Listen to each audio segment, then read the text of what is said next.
This will be part 2 of the sine wave VFO. There are 6 low-pass filter kits. This is the lowest frequency. These low-pass filters all involve winding 3 toroids. I believe in this range of frequencies, it'll involve 4 capacitors. In very low frequency applications, they would parallel 2 of these, just to use a standard value. So I have 2 charts here. They're identical in that this is the value of the capacitor, and this is the markings on the capacitor. So for example, we have a 10 meter. Uses 4 capacitors. In any event, say 10 meters, uses a 56, a 150, 150, and a 56, and those are marked 560, 151, 151, 560 again. 2 of the coils are identical, and this is the number of turns. This is the center coil, this one. So at 60 meters, which is the lowest frequency, I would be winding 2 with 23 turns and 1 with 24. And the color of the core, the 60 meter is a T37-2, and all the rest are T37-6s. So working off this chart, I'll construct these 6 low-pass filters. Once built, I don't believe there's any way other than counting turns to distinguish between low-pass filters. So I'm marking the underside. I won't be able to read it from the top, but I'll at least be able to unplug it and tell what frequency it's supposed to, what frequency range it is. I went to this guy's website. Either one, and put it into Google or send you it to his website. If you need toroids or wire, he's the guy. There's also information on winding toroids, and he offers kits aimed towards the amateur radio market. It also has a chart, the number of turns, and the inches required. This T37 takes about a ½ inch of wire per turn, allowing 2 inches, 1 inch at either end to extend. We get this number here, inches of wire. I've never used this before.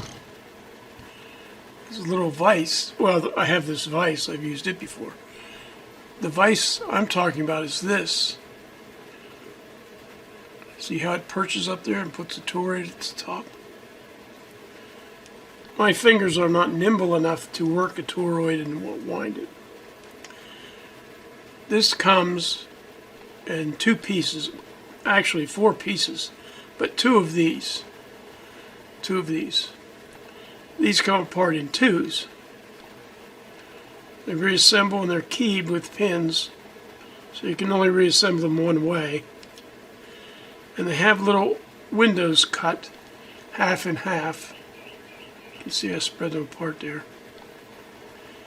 And this is the smallest square section for a toroid. The next largest. This is the second to next largest.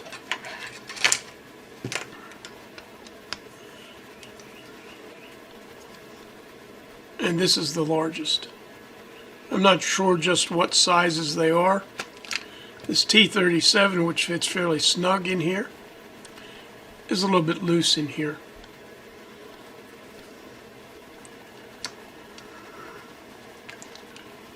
A lot of tool, by tools I mean drills, vices, end mills, that kind of places have this vise. It's fairly common Chinese vise.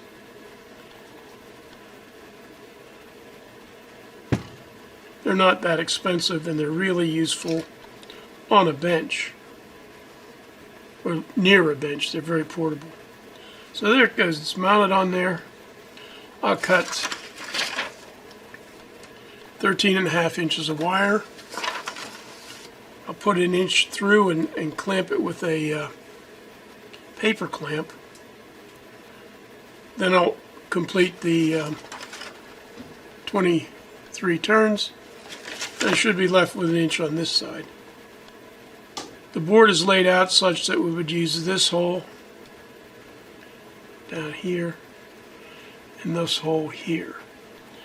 These unused holes, one pair here, a pair here, a pair here, a pair here, are in the event that you need to parallel two capacitors. So this capacitor is installed in two holes here. These two holes could have been used, or I can add a second capacitor in parallel with these holes. So every capacitor has a pair of holes adjacent to it that allow installation of a parallel capacitor. So this is how I'm going to hold it while I wrap it. You can see I've snagged a piece of wire under the clamp, under this paper clamp. 3 clamps here. I got the toroid in this clamp, and then the whole menagerie in this clamp. And I've got 1 turn through it. Remember, there's every time you pass through the aperture, you count. So I have 1. I did not cut this to length, so it's longer than you would expect it to be. This is the 3rd toroid on a low-pass filter. So that's 2 passes through the center of the toroid. And I'll continue, and what I'm doing now is 24 turns. I've got 2.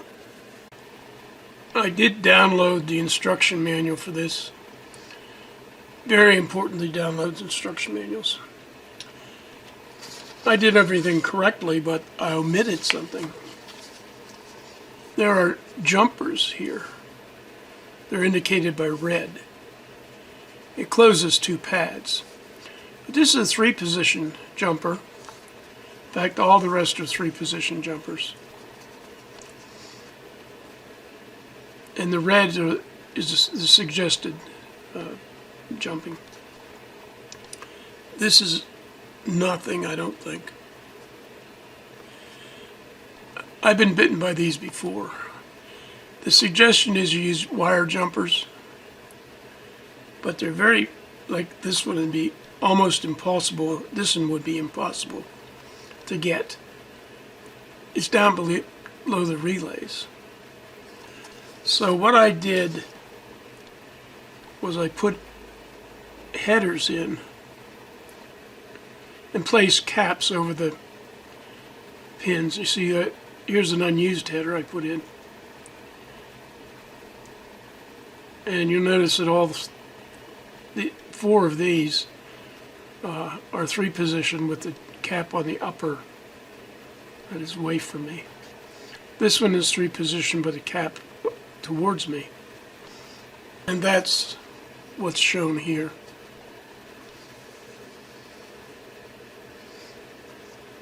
If I need to change jumpers, I want to be able to do it without digging around and unsoldering little tiny pieces of wire. So here we have our 5 low-pass filters. Remember, one of them, the lowest frequencies, installed on the oscillator board. This instruction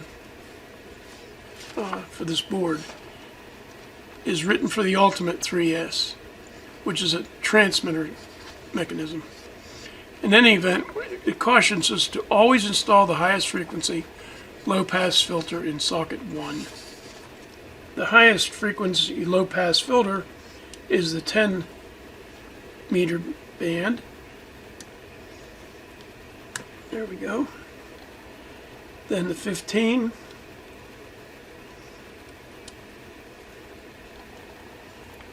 $20.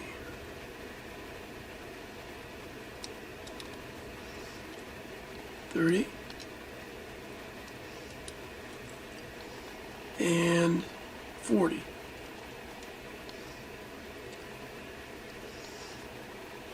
So there it is, all done.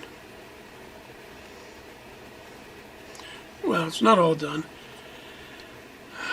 There are provisions for 2 SMA connectors here. One vertical, which interferes with this board.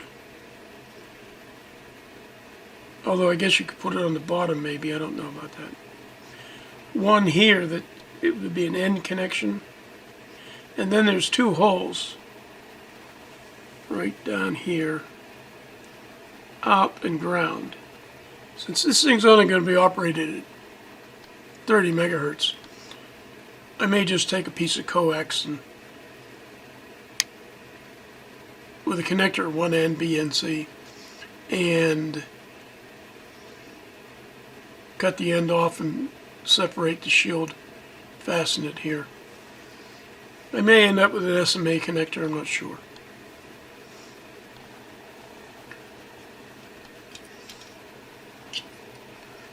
So this is now fitted to this. This is the 60 meter filter.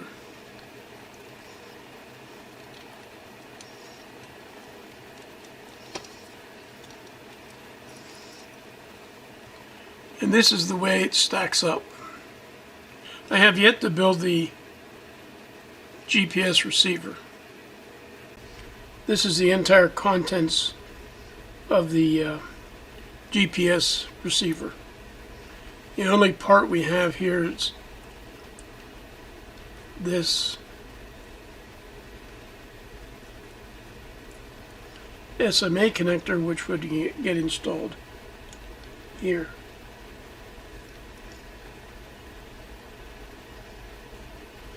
Now, when I ordered this VFO kit, there was a note saying that because there was some sort of a shortage going on, that they had changed to this type of a receiver. So I'm not sure how this cable will get into the case and up to here. I don't think there's provisions for that. Looking at the hole pattern of the board as received, it appears I could stack it above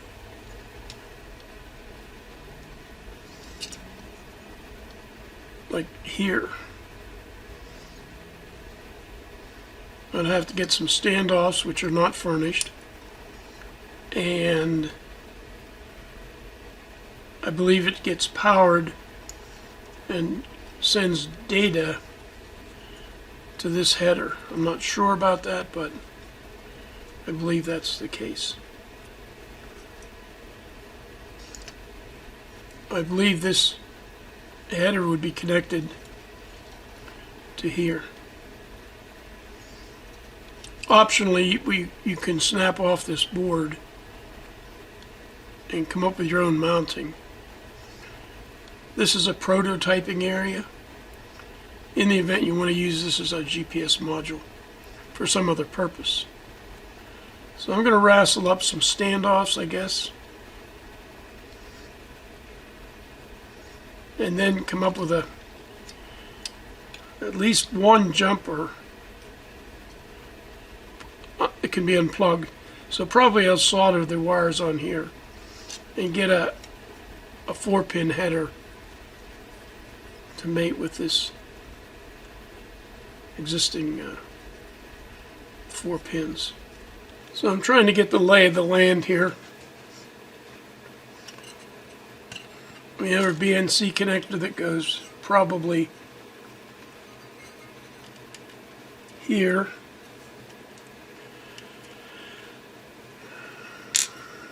And I may try to, if I had one of these with a right angle, I could install it here. See if I can get this into the light. Yeah, see, I could install it right here. I can't connect to it because of, the wall, the case. But if I could get a right angle,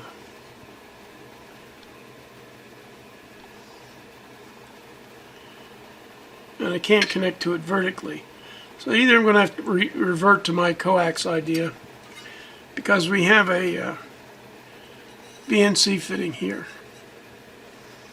Now I know this is intended to be a bench signal generator, but there's a reason for bringing the output out the rear rather than the front.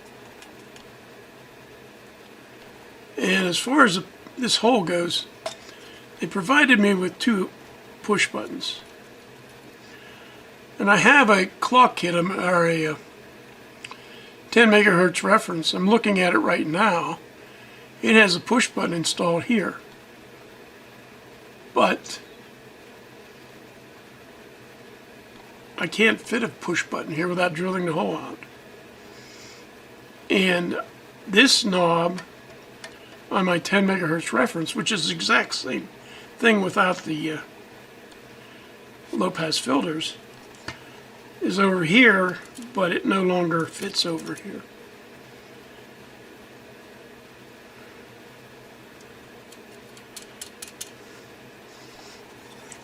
In the back we have provisions for a Bnc connector, which I say I'll have to figure out how to get to here.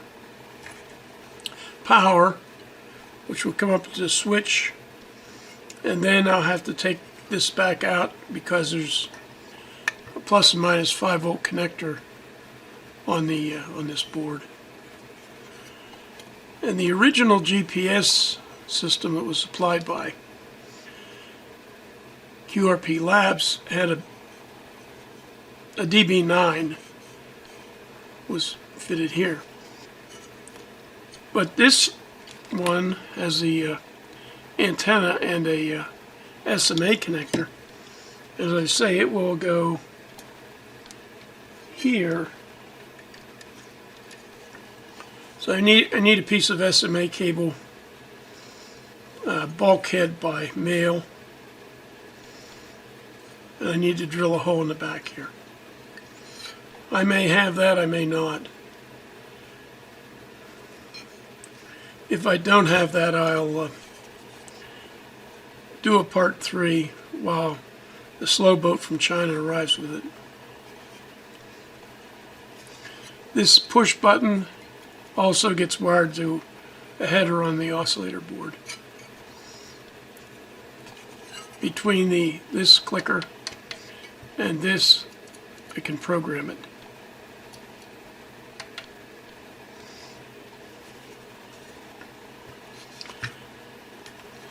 I guess I should have mentioned this. This is the GPS receiver mounted on some standoffs that I had. What is that red thing in there?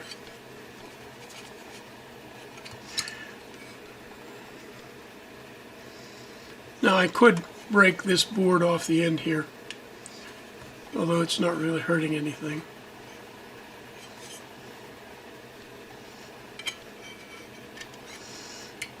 I can install the SMA connector on the end, but there again, it would just hit the side of the case.